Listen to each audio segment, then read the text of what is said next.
Hello everyone, welcome to Software Testing Mentor and RCV Academy. So now today I'm introducing another course on Selenium CSS Selectors. This is full course, more than an hour, almost 70 minutes course, where you will learn how to write the advanced and dynamic CSS selectors, right? So previously I have launched the course as a single video for the XPath.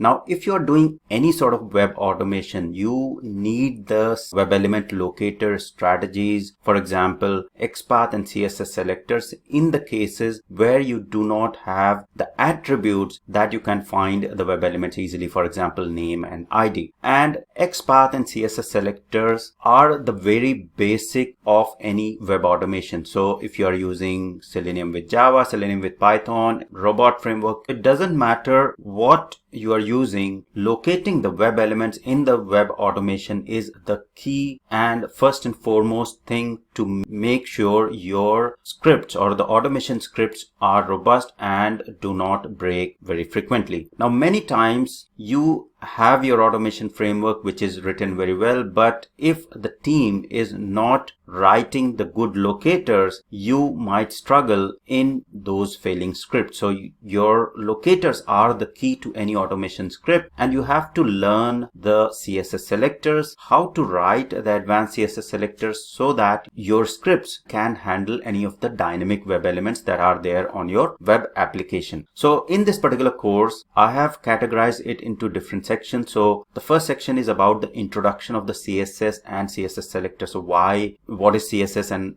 how you can write the CSS selector from the very basic. So this is not just for the advanced members or advanced people in the Selenium automation. Even if you are very beginner, you don't know anything about CSS selectors, you will be able to follow the course from very beginning. Then we'll understand how you can write the CSS selector using class attribute, how you can write the advanced CSS selectors using mix of tag, ID and class name, etc. Then we have CSS selector substring matching, how to find direct child and sub-child elements, how to use CSS selector, for example, next sibling, adjacent sibling, combinator, or using the CSS selector pseudo-classes, which is very, very important and will be really helpful in your CSS selector locator strategies. So for example, first child, last child, nth-child, then similarly first of child, first of type, last of type, nth of type. So these are all very, very important concepts about CSS selectors that will be covered in this particular course. So I would highly recommend go ahead and spend an hour in this particular course, and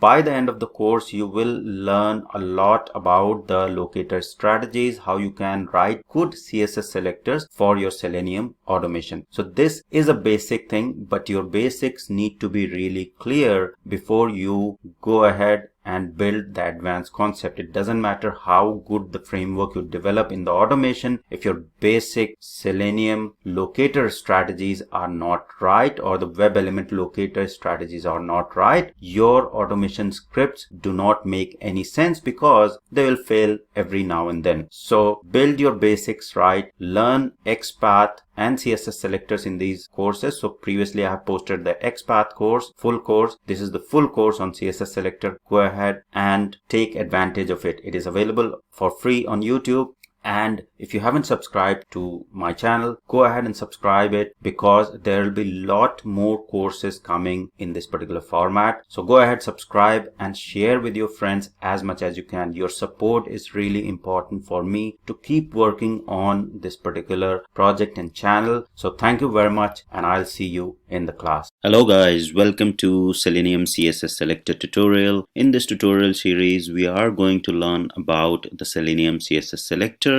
and how you can identify the web elements on any web page that you are testing using Selenium, and use the CSS selectors to perform the actions on those web elements. So in the Selenium automation, there are multiple web element locator strategies, and in the previous tutorial series, which is the XPath tutorial series, I had covered a lot more detail about how you can write your own complex XPath for the dynamic element using different strategies. So in this series as well, I'll be covering completely about the CSS selector and how you can use CSS selector in your Selenium automation. So before we get started, let's understand a basic about the CSS. So what exactly is CSS? So CSS stands for Cascading Style Sheets, and CSS is a style sheet language which is used to describe the presentation of any HTML document. Now, to explain you about this style sheet language, let me go to the w3schools.com and let's take an example from there. So here on this particular tutorial, you have the CSS code here. Okay,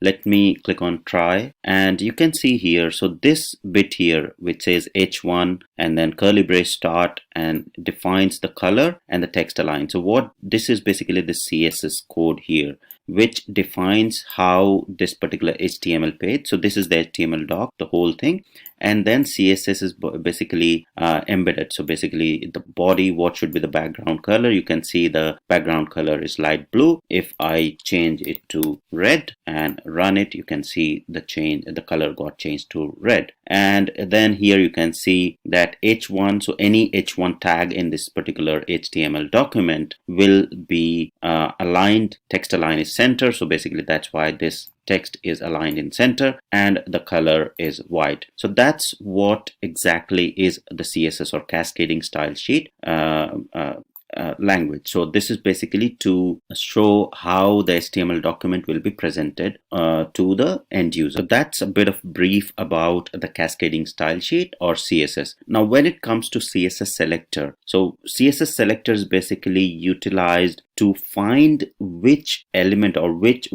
location in that particular HTML page the styling needs to be done. So for example, here you can see that it selects the h1. So all h1 tag in this particular page, if you define more h1 tags, say for example, if I define another h1 tag and just run it, you will see that all the h1 tag that will be defined in this particular page will be having the color white and the alignment will be center. Now if for example I want to only update the first h1 or first heading in this particular page, then that's where you will need the CSS selector to basically identify which particular element on that web page you want to change, right? Or which particular element you want to style in a specific way. And that's the whole thing about the CSS selector. So in Selenium automation, this CSS selector is important to pick the web element using the CSS selector on the web page and then perform actions on it. So when we talk about CSS selector, it is used to target the HTML elements on the web page. So any element that you want to select on the web page, you utilize CSS selector to locate that web element on the HTML document. Now the syntax is pretty simple. So it starts with the tag name. So for example, your HTML tag starts with tag input or h1 or paragraph. You just specify the tag and then square bracket the attribute name, whatever attributes, for example it is ID or class or name, you provide the attribute name. If you're using name, you just say name is equal to and the value of the name, right? So for example, I want to select input whose ID is equal to first name, right? So you just write input whose ID is equal to first name. Now in the CSS selector, there are short forms that are available for ID and class, which we'll discuss in the next slide. So this is the basic syntax. So if you go to the CSS selector, select by ID, what this means is that if any web element has an ID attribute, then you can use the ID attribute details in the CSS selector. Now in the ID attribute, the CSS selector is symbolized by the hash sign. So you don't specifically need to use this ID is equal to first name. You can simply say input hash the first name. Okay, so you can say input hash, and where hash represents the ID and the first name, whatever value is for that particular ID. Now let's go to the Salesforce developers page and try this CSS selector by ID. So here I am on the Salesforce developer page, and let me try to find out or write the CSS selector for this particular field, which is the first name. Okay, so I'll right click and click on inspect. So this is basically the Chrome browser, and in the Chrome browser there is built-in functionality to inspect the web element, and you can also directly go to that particular web element and just right click and copy the selector. Okay, it will automatically give you the selector. So if I copy the selector and go to Command F, so it will open this search box here once you do Command F on Mac or Control F in Windows. And if I paste this, you can see that it already started with the hash and the first name. So which basically hash symbolizes the ID, okay, and the first name. Now say for example, in the example we have seen is basically to specify the tag name as well, right? So because this ID or the first name is unique on this particular page, even though you don't specify the tag name, it will still work. But the best way is to provide the tag name and then hash and the value of the ID. Okay, so the first basic CSS selector that I discussed, it starts with the tag name and then square braces. If you're using any attributes, so for example ID, specify is equal to the ID and the value, right? So the value is first name, just copy the first name here and provide the first name there. Okay, and you can see that this particular web element has been highlighted and 1 of 1 is selected, which is basically showing that there is only one web element on this particular page that is found with this CSS selector. So this is the basic syntax, but in case you are using just ID, you don't need these square braces. You can simply say the tag name hash, which symbolizes ID, and then the first name, the value of the ID, right? So this is the value of the ID. So you just specify the first name or the value.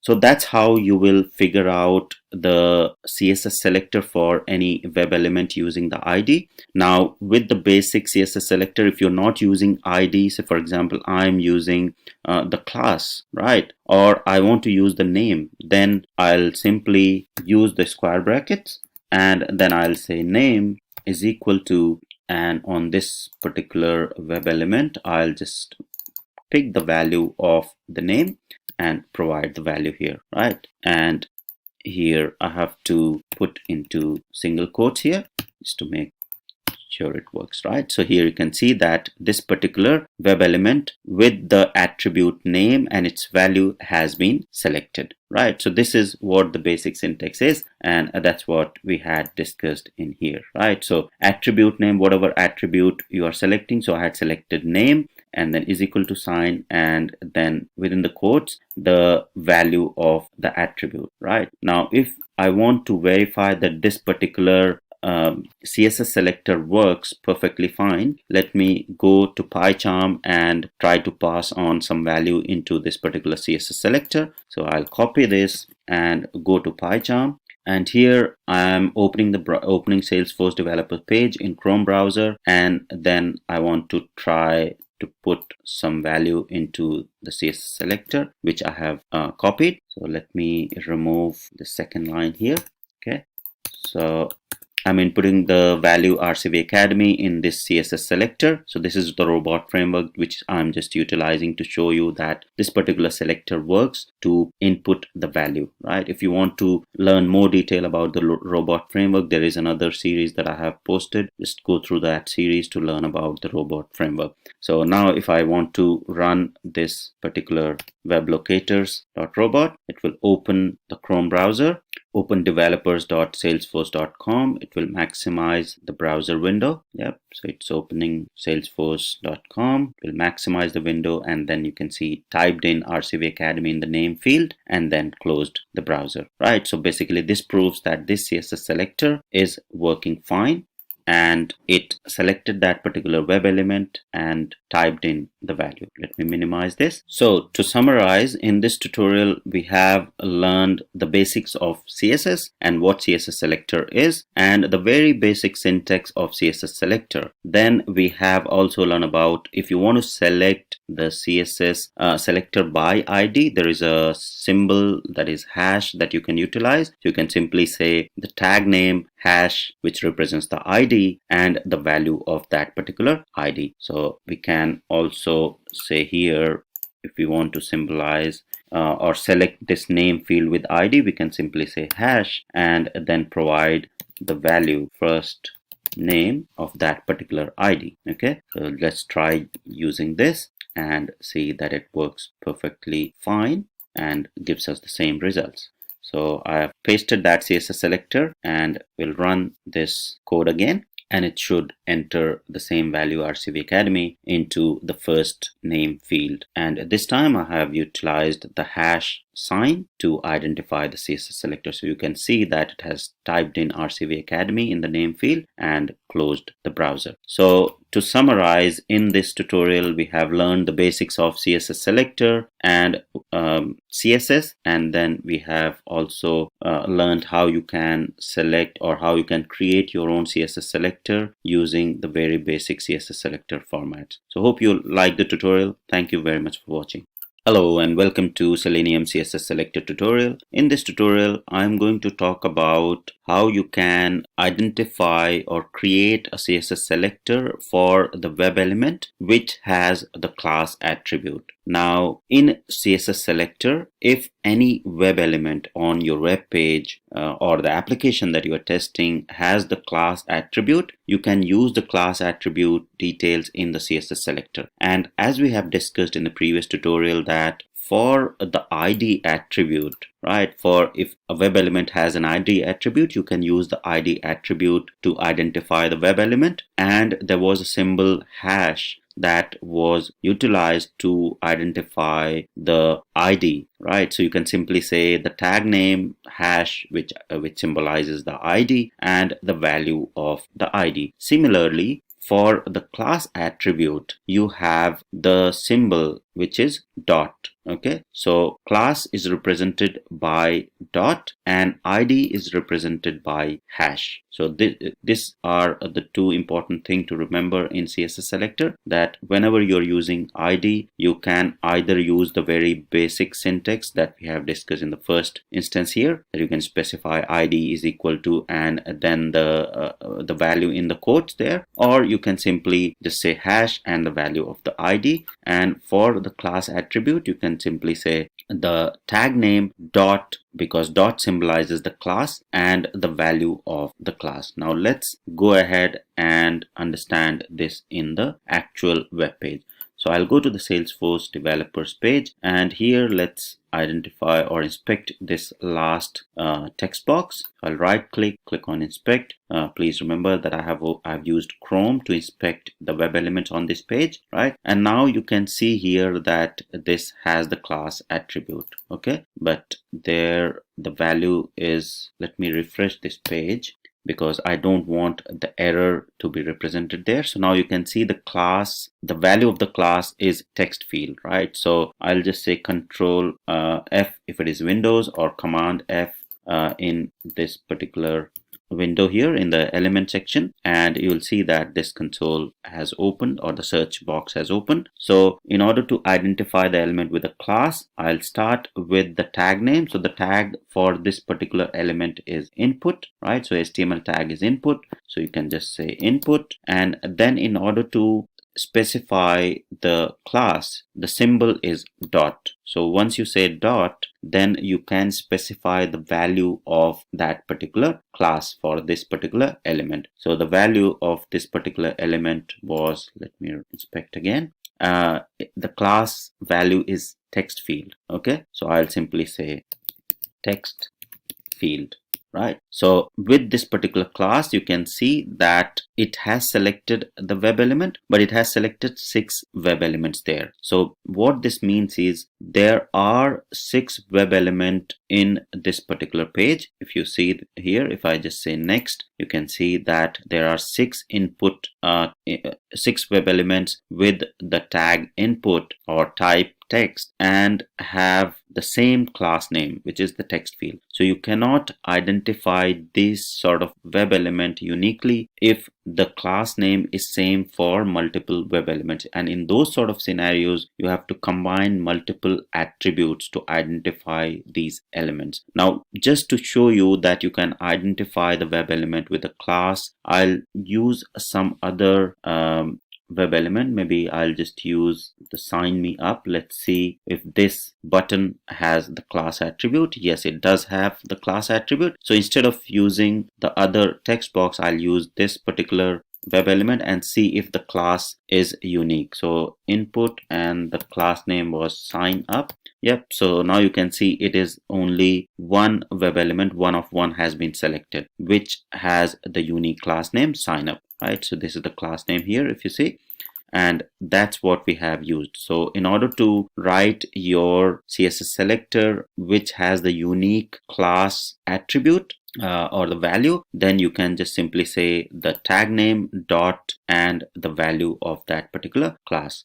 If you want to stick to the basic syntax, you can simply say input square braces and then you can simply say class is equal to, in single quotes, sign up, and it will give you the same results. Okay, it will select the same web element on the web page. But if there is a class attribute, the recommended CSS selector is to use dot for the class value, right? Because a dot symbolizes class, and then you can simply specify the value of that class. And if it is a ID, then you simply use hash instead of dot. So dot for the class name or the class attribute, and hash for the ID attribute in the CSS selector. So these two things are very important when you are writing CSS selector in your Selenium web automation.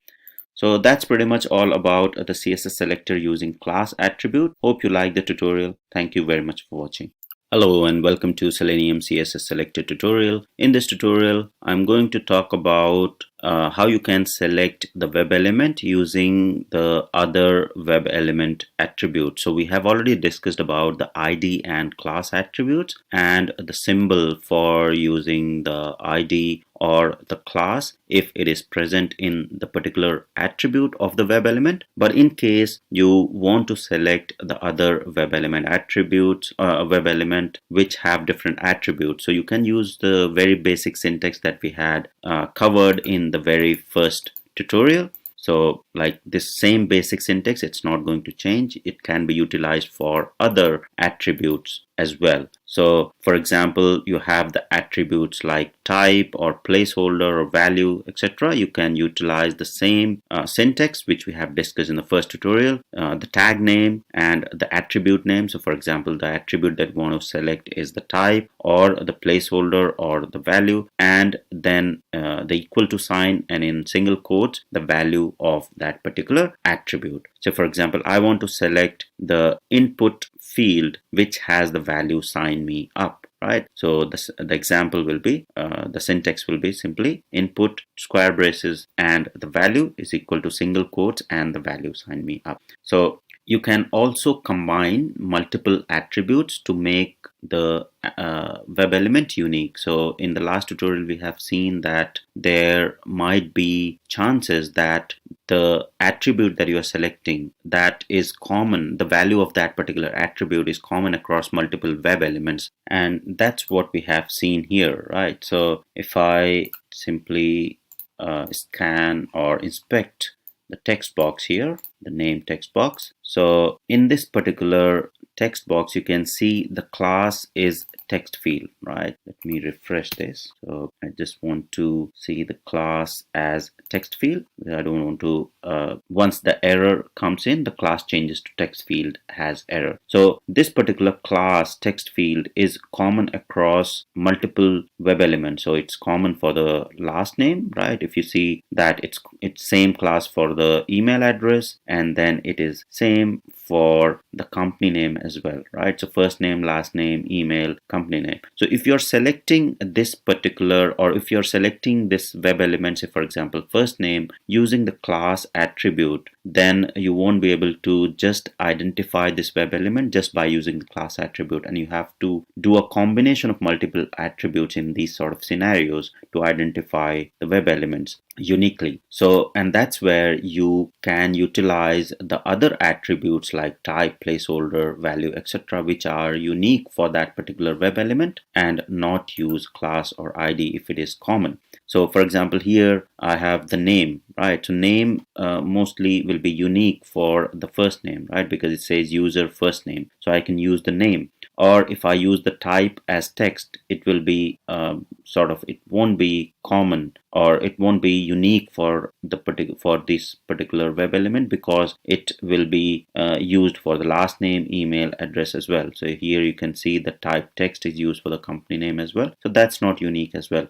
And that is why we need the other attributes. So for example, to uniquely identify this web element first name, right? So what I'll do is I'll just open the search box, Command F on Mac and Control F on Windows. So it opens this selector or search window, and here I can start typing in the tag name, right? So input, and then I'll say the attribute. So the first name attribute that I want to utilize is the placeholder. So just provide the value placeholder, and then is equal to, and the value of the placeholder in single quotes. So the value is first, okay, and then close the bracket. Now you can see that this particular web element has been selected uniquely, one of one, with the attribute which is not ID or class. I have chosen this particular web element using the placeholder attribute of this web element.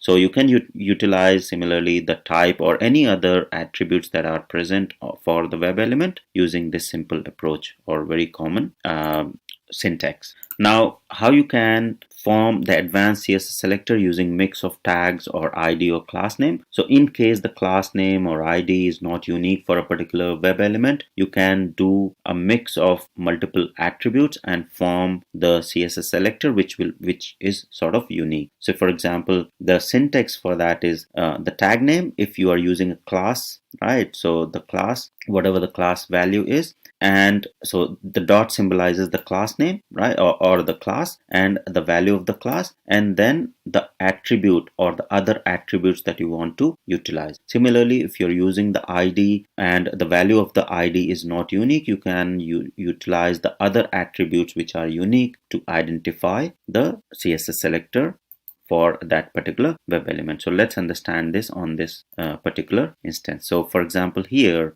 I want to identify this web element using the class value, right? So let me delete everything, and I'll copy the class name here, and the tag in the HTML tag is input. So I'll start with input, and dot symbolizes the class and the value of the class, right? So now you can see there are 6 instances in this particular case. So the 6 values are being selected which have the class as text field. Now this is not unique. If I just want to select the first name, I need to utilize some other attributes of this particular web element as well. So now what I'll do is I'll simply do the square brackets, and then say for example I can use any of these attributes that are present. So I can say type is equal to text. So let's start with type, and then we'll say text in the single quotes, right? So now even with this particular text, it is not unique because there are 4 web elements which have the same class and are of type text. So I need to pick some other attribute which is unique. So let me change this to placeholder, right? So this is just to explain you or to show you how you can utilize the other attributes and write the CSS selector. So now you can see one of one has been selected with the class attribute text field and the placeholder for that particular class, right? So placeholder is unique. You can simply identify this web element just by using placeholder. Now why I am showing you this whole syntax is to explain you how you can utilize multiple attributes to form the complex or the advanced CSS selectors using multiple attributes. Now the other very important thing to remember here is that you can add many other attributes. So for example, here if you see this second example here wherein I have used the ID attribute, right? So ID symbolized by hash and then the value of the ID. So I have used the type and the value as well, right? So you can do this sort of syntax as well. So for example, let me remove this and use this sign up button and inspect this. So I can simply say that input, right, and the ID is submit button. So I'll just start with hash and the ID is submit button. Okay, so even with this it is uniquely identified, but I'll show you how you can use other attributes as well. So you can just start with the square brackets after that in case you are not able to identify this element uniquely with the ID of that particular web element. You can add other attributes, so for example the value or the type or class as well, to identify this uniquely. So what I'll do is I'll just say type is equal to submit, right, and then another square bracket I can use another attribute. I'll say value is equal to, in single quotes, sign me up, right? So I'll copy this value here. Okay, and that's how you will make or you'll create the CSS selector which utilizes the multiple attributes of that particular web element. So this is very helpful in case you are trying to identify the dynamic web element or the web element which doesn't have one particular unique type or unique attribute. Then in that case you can do a combination of multiple attributes to find that particular web element uniquely using the CSS selector. So let me do the same thing in the email, and then we'll use this particular CSS selector and pass in some value, right? So let me see what is the class or ID of this particular email. So input type ID is email, so I'll just simply change it to email, and then I'll use two more attributes there. So I'll just say class, okay, or I'll just say placeholder. Okay, so in the placeholder, single quotes and the value of the placeholder. So I'll simply paste in the value here, and then I'll use another attribute which is, say, name, right? So I'll simply say name and single quotes and then the value of the name, right? So now you can see one of one is selected and this is uniquely identified. So let me copy this whole CSS selector and open PyCharm wherein I have the script to enter some values on this particular web page, and this is the robot framework that we have the whole tutorial series if you're interested to learn. So here I'll paste the CSS selector that I have created, and then I'll pass on the value email, right? So let me run this particular script. Let me remove this particular line here and run this, and see that this particular CSS selector works fine wherein we have utilized the multiple attributes for that particular web element. So it's opening the web page and it will open developer.salesforce.com and maximize the page, and it should type in the email, right? So it has typed in the email successfully. It waits for 4 seconds and close the browser. So which shows that this particular CSS selector is working fine and is uniquely identifying the particular web element using the CSS selector that we have written. Let me minimize this and go back to the slides here. So that's basically about the locator strategy or CSS selector using the other web element attribute, and how you can utilize multiple attributes of particular web element to identify the web element uniquely on a web page using CSS selector. So hope you like the tutorial. Thank you very much for watching. Hello and welcome to Selenium CSS Selector tutorial. In this tutorial, I'm going to talk about the CSS Selector substring. So substring matches, basically how you can utilize substring matches to form the CSS Selector. So substring matches are really helpful for identifying the dynamic web elements on any web page, and they help in identifying any of the web element which has the dynamic component either in the beginning or in the end. And because with the substring you can do partial string matches, and that is why even though at the beginning or end of any string, if it is dynamic value, then you can still identify the web element with whatever static part of that attribute value is static. So the three very important special characters in CSS substring are the exponent sign, so which signifies the prefix of the text, the dollar sign, which signifies the suffix of the text, and the star or multiplication sign, which signifies the substring of the text. So very important symbols, and you can identify using the prefix, suffix, or substring of the text. So now let's go ahead and see how you can utilize the substring selector to identify the web element uniquely or the dynamic web element. So here are some of the examples to match the prefix of the text. For example, you have the tag name. So the syntax is very similar as we have understood in the first tutorial itself. So you have the tag name, the square brackets, and say for example you want to select the attribute name, right, and which starts with something. There is a prefix. So prefixes or the substring is fixed for the initial couple of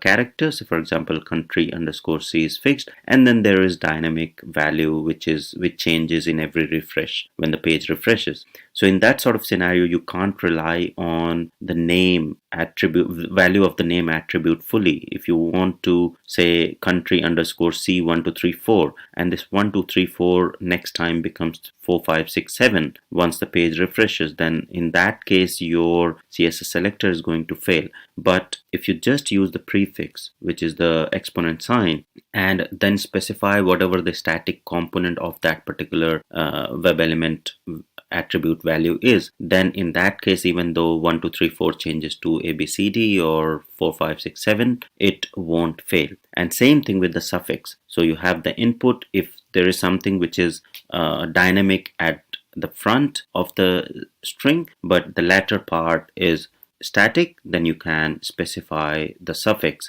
Or in the third scenario, which is basically the substring, so front and the first part and the last part is dynamic and only the center part is unique, then in that case you can use the star sign and select the static part of that particular string. Now let's go ahead and understand these CSS selectors for the substring, okay, using the substring. So I'll go to the developers.salesforce.com and let me just inspect any of the web element. Let's take postal code, and this is in Chrome browser, so I can inspect by right clicking on any web element and click on inspect. So here I'll use the name attribute to show you different substring examples. So I'll do Command F to open the search box, or Control F if it is a Windows machine, Command F on Mac OS, and then simple syntax for the CSS selector, the tag name. So tag name is input, and then I'll use the name attribute and show you different options for selecting the substring. So say for example, in the application that you are testing, this name attribute starts with the user and then starts with some, like the dynamic number _ 1 2 3 4 5 6 7 8, right? And the next time this page refreshes, this name changes to the value changes to user underscore some other dynamic number, and this is very common in the web applications. So if you are doing testing or automated testing for those sort of scenarios, you will be required to dynamically to basically find out that web element with the unique part of the attribute or the value of the attribute. So user is static, then in that case we'll use the substring matches. So we'll start with input and then square brackets, and we'll start with name, right? So the substring will be, so basically if we go to the slide, you will see that the prefix of the text, right? So name and then the exponent sign and the value. Okay, so value, if we just say name, right, or we'll go here postal code, sorry, and see what is the value here, user. Okay, so we'll start with user. So now you can see as soon as I started typing in user, it picked up all the web element which has the value of the name starting as user. Okay, so if I want to make sure that this particular postal code value is selected, let me inspect this more, and then we'll simply say maybe just this part here, whichever is unique, so up to this part.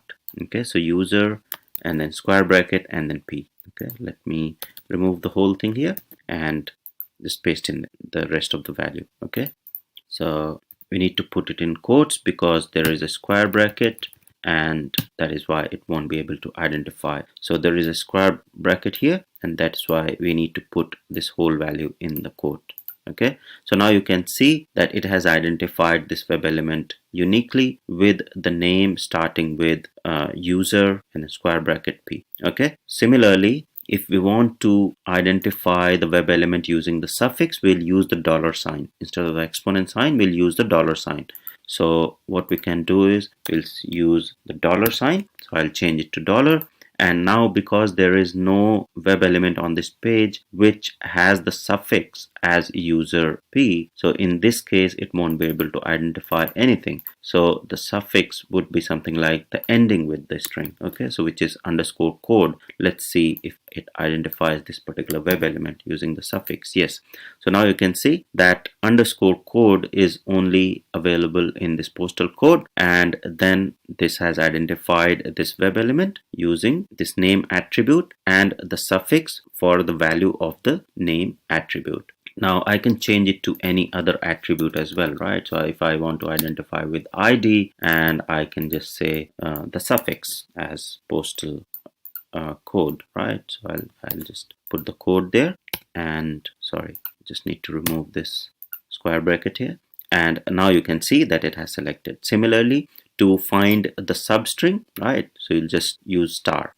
So we'll just change this dollar sign to star, and then we can select the substring. So let me go to that particular element location here, and substring is something in between. So I can say al underscore co and then just replace that substring, right? So now here you can see that this is not unique. There are two web elements which have the same substring, al underscore co. So let's see that what else can we add. So we can also use some other attributes for the same element, right? So we can simply say square braces, and then we can simply go to that web element and maybe just say type or name, or we can choose any other attribute. So I can say name, right?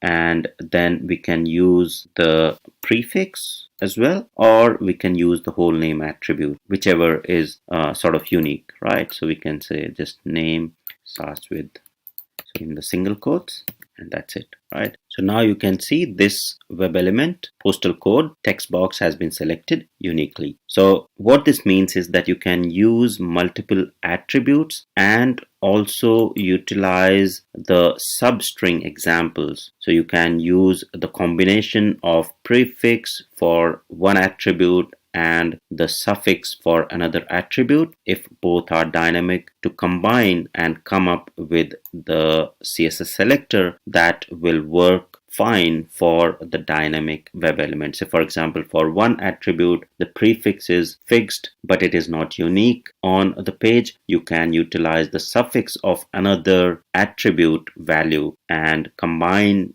these two attributes to form the CSS selector, which will make this particular web element unique, and you can identify it uniquely in your Selenium automation. So that's pretty much all about the CSS selector substring. With examples, we have understood about the matching prefix of the text, suffix of the text, and the substring of the text, and the symbols that are being used to identify the substring. So hope you like the tutorial. Thank you very much for watching.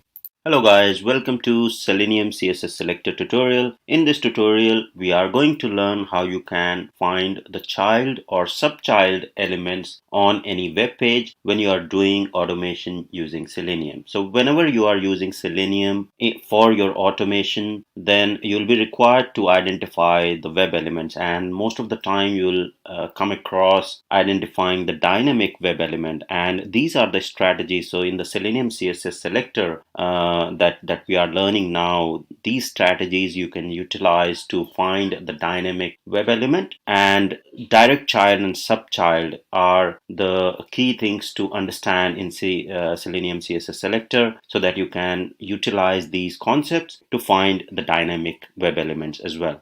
Now, the combinator for direct child is basically the greater than sign. So that's basically the combinator that you will use, and it is used to select the direct child of the particular element that you select. Now, the syntax is pretty simple. If you see here, the tag name, the attribute for that particular tag, if you are going to use any particular attribute, and the attribute value, and then the child combinator, and followed by the tag name and the attribute of the child node. So here, if you see this particular whole node that you will get is basically, it should be the child element of this particular tag here, right? So this should be the direct child of this particular parent. And what this symbol or the combinator means is this web element will be the direct child of the parent.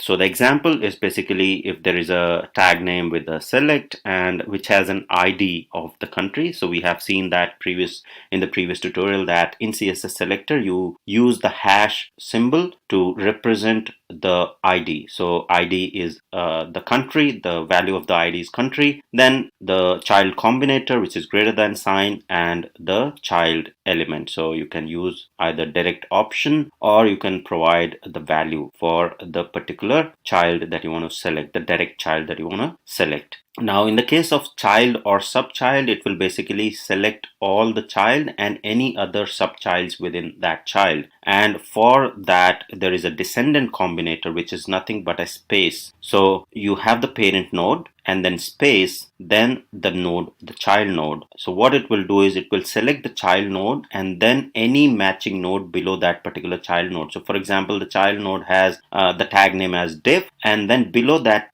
child name there are 3 or 4 more divs which are the subchild. Then all those web elements will be selected when you will use the descendant combinator, which is nothing but a space between two web elements. So let's understand these practically and see the examples rather than just going through the slide. So I'll go to the Salesforce developer page here, and let's start with the child first. So here, let me refresh this page, and on this particular page I'll scan a web element, say role, and let me inspect it. So this is the browser, Chrome browser. I'm just using Chrome to inspect the web element, and you can see here that this particular web element has the tag select with name as user job role and ID as job role. Okay, so these are the attributes. Then if I expand this particular parent, which is node select, has the child as option. There are multiple childs, right? So 1, 2, 3, 4, 5 and 6 child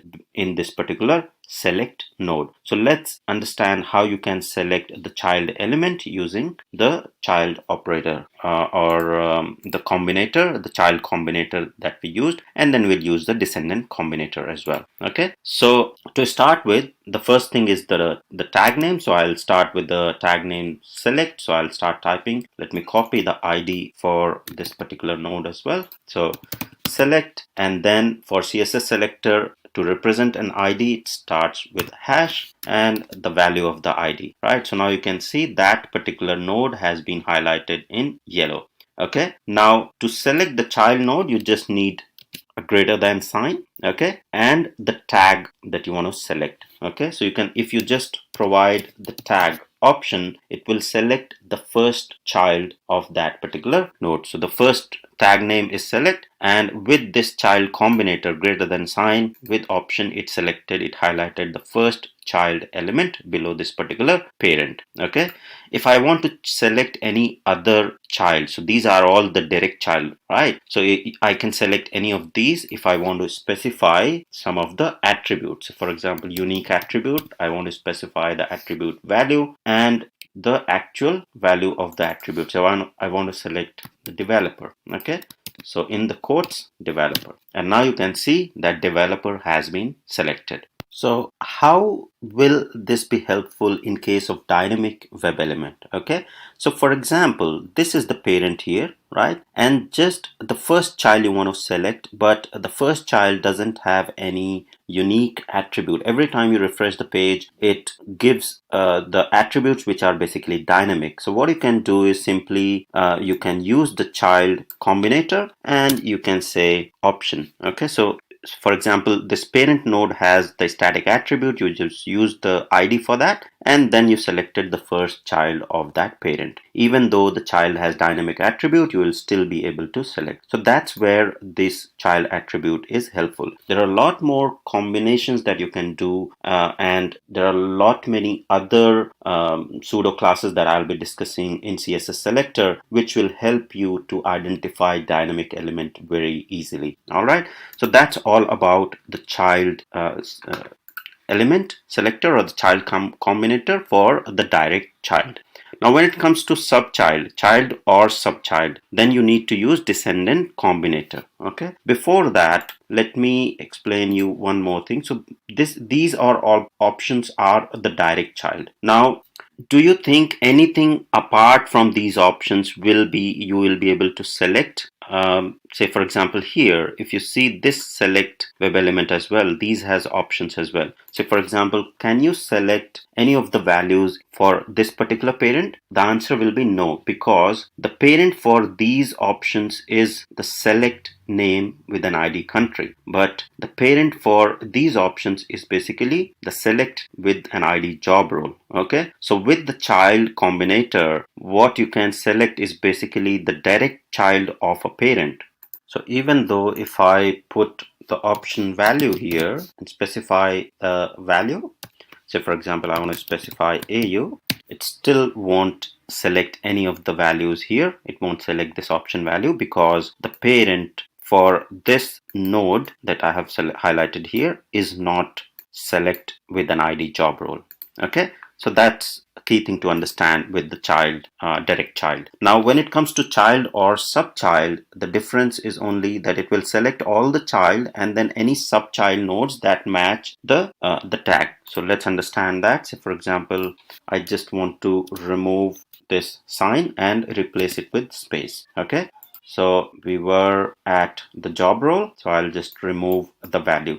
Okay, I'll just remove the attribute there. Okay, so now you can see that 1 of 6 has been selected. Now previously with the child operator, it used to select 1 of 6, and now as well it is selecting 1 of 6. So what is the difference basically? The difference is, say for example, below this option there were more subchild nodes, then it would have selected all the subchild nodes as well. Let me take another example. Say for example this particular form. Okay, I'll take this node here and we'll write the form ID is the org form. So I'll just say form ID the org form. Okay, and let's start with space and div. So what this will do is basically it will select all the divs that are below this form node. So all the child divs, as well as it will select subchilds as well. Okay, so you can see that it selected the second one, then it went to below this div class, div tag, and then selected the subchilds as well. Okay, so it is selecting all the direct child and the subchild. So that's the difference between the combinator and direct child. Now if I change it to, so here you see that it is 9 of 14. So basically there are 14 nodes that will be selected with this combinator, right, with the descendant combinator, which will pick child and subchild. But with the direct child, if I change it to greater than sign here, you can see only 1 of 7, which is basically showing that only 7 web elements are there with the tag div, which are the direct child of the form of the node form with an id dorg form. Okay, so let's see and navigate these childs here. So div, yes, it is the direct child of form node. Then the second is the direct child with a class horizontal fields, and then it won't go inside. Okay, now you can see it went to another div, right? Then it went to another div, and it's not selecting divs which are below this particular div. Okay, this doesn't have any more divs. So let me go to the next one. Let's see if there are any divs here. No, there are not. Yep, so here you can see that there is one div below it, but it didn't select that. So if I move next, it won't go inside, it will go to select the next div. So that's what the difference between the direct child or the child and subchild selection is. So direct child is greater than sign, and space is the combinator for selecting the child and subchild for the parent node. So that is pretty much all about finding the child or subchild elements using the child combinator or the descendant combinator in CSS Selector. So hope you like the tutorial. Thank you very much for watching. Hello guys, welcome to Selenium CSS Selector tutorial. In this tutorial, we are going to look into the next sibling, which is the CSS Selector, which will be really helpful for the dynamic web elements as well. So sibling elements are located using the plus operator. So like in the previous tutorial, we have seen the child element, how you can select the child or the subchild element using the direct child combinator or the descendant combinator. Now in this tutorial we'll see how you can select the next sibling using the adjacent sibling combinator, which is basically the plus sign, and this combinator separates the two CSS selectors and matches the second web element only and only if it immediately follows the first web element and both are the child of the same parent web element. So here in this format you can see that this particular tag here, right? So tag name and the attribute that whatever you want to specify. So after the plus sign, so this web element will be only selected if it is adjacent or immediately follows this particular web element, and both of these web elements are the child of the same parent. So let's understand this with an example. Okay, so let's go to the Salesforce developers website here. So that's what I've been using to explain all these concepts. I'll inspect this, let me refresh this first. And after the refresh is done, let me remove this and let me inspect the role. Okay, so the role web element, you can see the ID is job role and it has certain child elements within it, right, which have the tag option. So the tag for the parent element is select, ID is role, and then there are child elements, which is basically the drop down values of this particular web element. Now with the adjacent sibling operator, now to start with, the syntax is very similar and simple. So you start with a tag. So I'll just say select. Let me copy the ID first. So this search box here, if you're on Windows, it's Control F or Command F if you are on Mac. Okay, so just highlight anywhere and just press Command F or Control F, it is Windows. So I'll start with the tag name.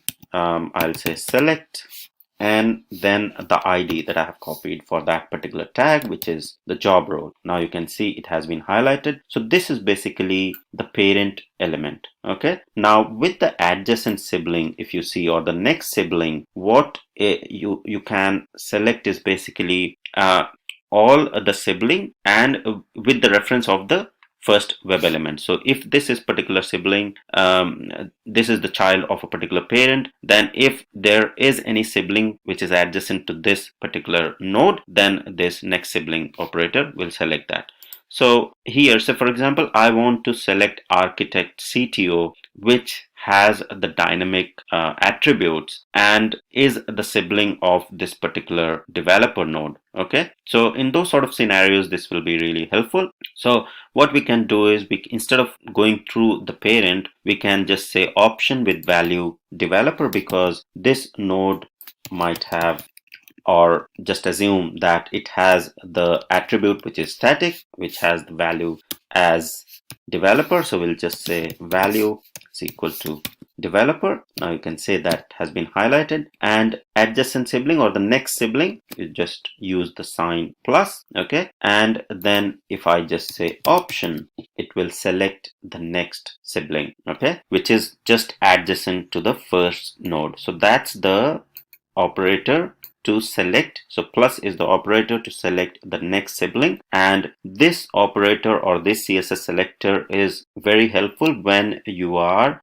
choosing, or when you want to select a web element which has the dynamic attributes. So for example, this particular highlighted node has all the dynamic attributes, but the node that you are referencing has some of the static attributes, and these two have the same parent. So basically, if you see that option with value developer and option with value architect and CTO have the same parent as with ID job role, which is the select dropdown, and that's why I've been able to use the next sibling, adjacent sibling combinator, which is the plus sign, and choose the next node, adjacent node.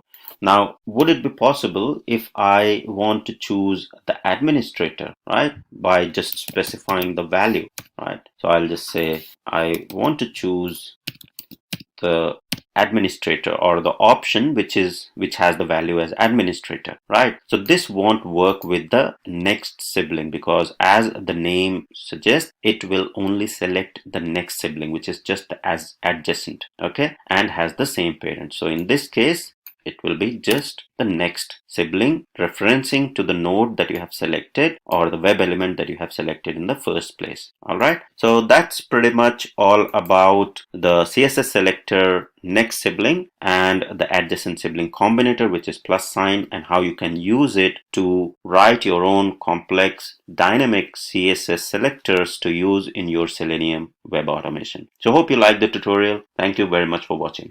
Hello guys, welcome to Selenium CSS Selector tutorial. In this tutorial, we are going to learn about the CSS Selector pseudo-classes, and the pseudo-classes that we are going to learn with examples are the first child, last child, nth-child, and nth-last-child. These pseudo-classes are very widely used in Selenium web automation if you are trying to find out web elements using CSS Selector. So pretty helpful in finding the dynamic web element on any web page, and so we'll understand these with examples. So before we get into the hands-on, let's understand what exactly these pseudo classes stand for. So a CSS pseudo class is nothing but a keyword added to any selector that specifies the special state of the selected web element. Now, once we go to the example, it will be really clear what exactly pseudo class is. So for example, first child is a pseudo class, last child is another pseudo class, nth child and nth-last-child are another pseudo classes.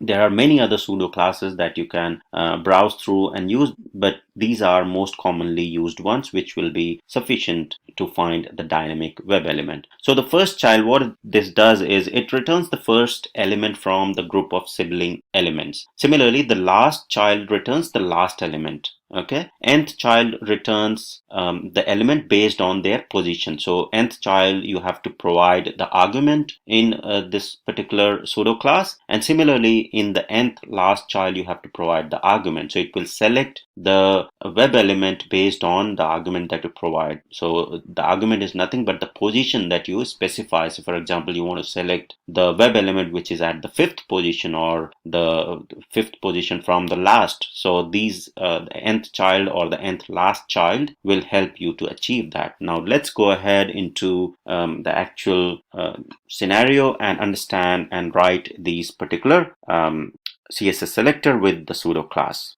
So I'll go to the Salesforce developer website here, and I have inspected. Let me inspect this role again, and in the Chrome browser you can directly right click on any web element and click on inspect, and it will highlight the web element in the element console. So you don't need any other add-ons. So once you are in the console, I'll cancel this search box. So Command F if you are on Mac, or Control F if you are on Windows, to open this search box wherein you can type in your CSS selector or the XPath. Okay, so because we are working on CSS selector, so let's start writing CSS selector with these pseudo classes. Okay, so the first example that we want to understand is the first child. Okay, so what basically first child will do is it will return the first web element from the group of sibling element. Okay, so first child, so for example this select is the parent of these particular children here. So option tags are the child web elements of the select tag here, right? So if we want to select the first child, which is the option, right, and with the value your job role, then how we can use the pseudo class to select that? We can simply start with the select, so the tag select, which is the parent. So I'll just say select, and then I have copied the ID, so hash and the job role, right? So it has selected the parent. Now if we want to select the first child, we can use the child combinator, right? So we can use the greater than sign, and then we'll start specifying the node that we want to select. So as soon as I specify the tag for the child web elements which are below this parent select, so I can see that 1 of 6 or the 6 elements have been selected. Now if I want to specify just the first web element that I want to select, then I have to dig deeper and specify the attribute that I want that are unique for this particular child. Okay, so I'll simply say the attribute selected and provide the value of the attribute which make this particular child unique, and so that I can select the first child. Okay, so that's how we can do with the child combinator. Okay, so it will select the first child, but just in case the first child has the dynamic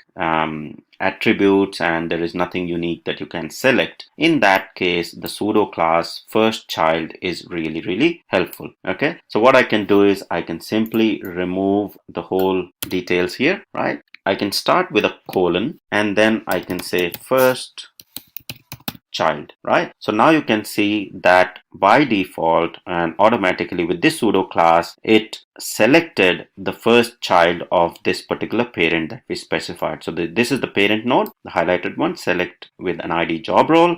Then there is a child combinator, and after the colon I have said select the first child of this particular parent. Okay, similarly I can use the other combinator, which is the child and subchild combinator. It will select the first child of this particular parent. Okay, now if I want to select the last child for this particular parent, I can just change it to the last child, and you can see that it has selected the last child. All right, nth child is basically the function or the pseudo class wherein you have to provide the argument. Okay, so nth child requires the number that you want to select from this list. So this has 6 child web element, right? So developer, architect, administrator, IT manager, business manager, executive. So if I want to select the third or the fourth one, okay, I just specify the number there, and you can see the fourth has been selected. Okay,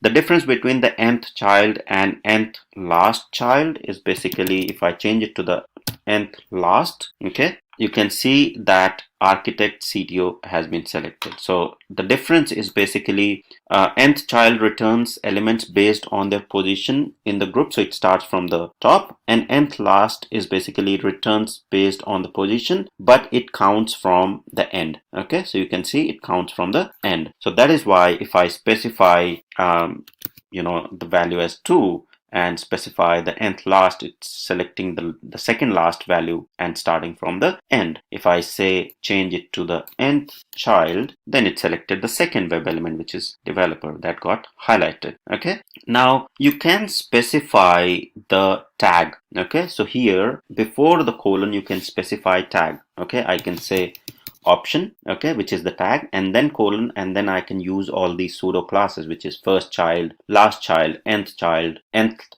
last child.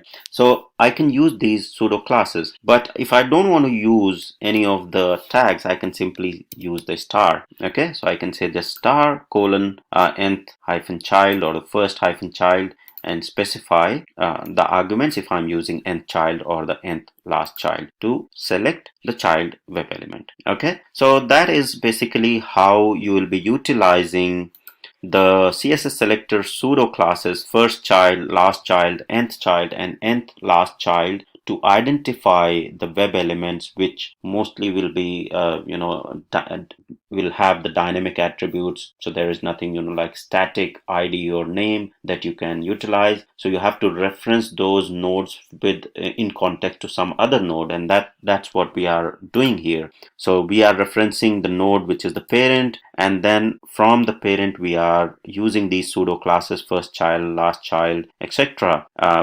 To identify those nodes, because these nodes might have the dynamic values which won't allow us to select them using any of the static attributes. So these are the scenarios which you will come across a lot using when you are doing the Selenium automation, and CSS pseudo classes, CSS selector pseudo classes will help you a lot in identifying those dynamic web elements. So that's pretty much all about the CSS selector pseudo class first child, last child, nth child, and Nth-Last-Child. Hope you liked the tutorial. Thank you very much for watching. Hello guys, welcome to CSS Selector tutorial. In this tutorial, we are going to look into more pseudo classes, and the classes that we are going to look into is the first of type, last of type, and nth of type. So in the previous tutorial, we have seen the pseudo classes, which were basically the first child, last child, nth child, and Nth-Last-Child. Now these were more of dependent on the position, and the current one, which is basically more of the type. So based on the type that you select or the tag that you select, so say for example you selected the div, so div is one type, or option node is one type. So these pseudo classes will select based on the type of the web element node that you are going to select. So let's go to the salesforce.com developer sign up page and understand these pseudo classes as well, right? So let me remove this, and here let me refresh this page. Okay, so on this elements, let me select this particular node here which says form with ID deorg form, because there are multiple tags below it with the tag input, and then there are divs, okay, and then there are label. So this will help us in understanding the first of type, okay, because in the type what we are more interested in to selecting the type of the node below the parent node. Okay, so let's start writing our CSS selector for that. So I'll start with the form, and the ID is deorg form. So I'll simply say the tag name, the tag there, and the ID referred by the hash, and deorg form. So now you can see that particular element has been highlighted, the whole thing in the yellow. And now the first of type, nth of type, or last of type is basically to select the nodes that are below this particular parent of and are of particular type. Say for example a type of input, or a type is div, or type is label. Okay, so that's what you can achieve with the type pseudo class. So first of type or last of type. So below this particular parent, if I want to select a child which is of type input, right? So as soon as I write input, you can see that 9 nodes are selected below this particular parent, but I want to select the first of type input. Okay, so I'll just say colon, and I'll say first of type, and now you can see that first of input type below the form node with id or form has been selected. Okay, so that's the basically advantage of using the type, because below a particular parent node there could be multiple there could be different types of web elements, and you might be interested in one particular type, selecting one particular type which doesn't have any unique attributes. So in those sort of scenarios, this will be helpful. Now with the last of type, you just change it to the last of type, and you can see that last input node has been selected, right? And similarly, nth of type is what you have to specify the argument there. Say for example, I want to select the second value or the second node with type input, right? So you can see I specified the second or number 2 as an argument, and it has highlighted the second one. If I want to select the fourth one, I'll just change it to the fourth one, and the fourth element has been highlighted. So that's basically how you use the first of type, last of type, or nth of type. If you want to change or choose any other types, so for example, I want to choose div below this particular parent, then I just change it to div. Okay, and I'll change it to first of type, so that you can see that first div below that particular parent has been selected. So now you can see that this is the parent.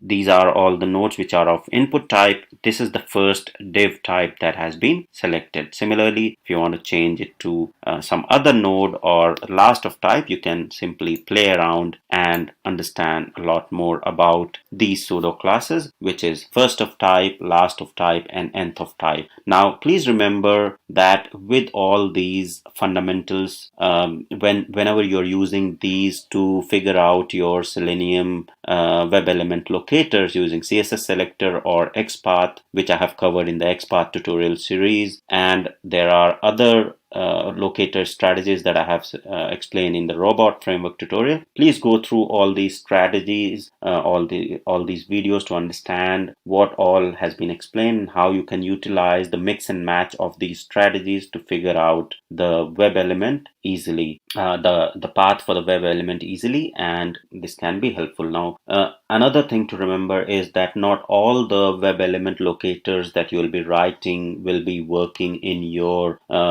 it's not 100% sure that they'll work in all the circumstances. So basically you have to do a mix and match. You need to try utilizing all these concepts, write your XPath in a different way to make sure that your CSS selector or XPath or any other locator strategy that has been explained will work for you in your web automation. So that's pretty much all about the Selenium CSS Selector pseudo classes, first of type, last of type, and nth of type. Hope you liked the tutorial. Thank you very much for watching.